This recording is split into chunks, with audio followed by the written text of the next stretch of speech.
a hard time working here with this noise. I have the biggest headache. How can we be creative? How can we create? How can we get into our head when our floor is vibrating? And these guys are just pounding.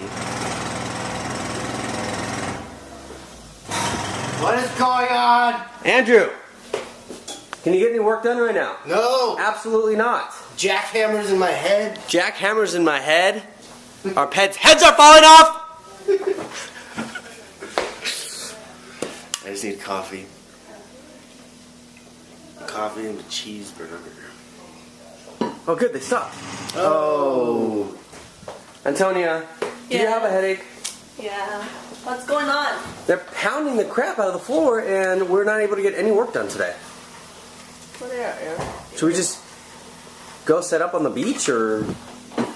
Yeah, that sounds good. Right. Too bad it's about 45 degrees outside, right? I can't, I don't understand. I mean, my head pounds so hard right now, I can't get anything done. All I can think of is, it sounds like the Woody Woodpecker, like, gone mental. Except he's not laughing. He's not going, This is not a laughing matter. Literally, we can't work. Nope. Sorry, no shoes for you guys today.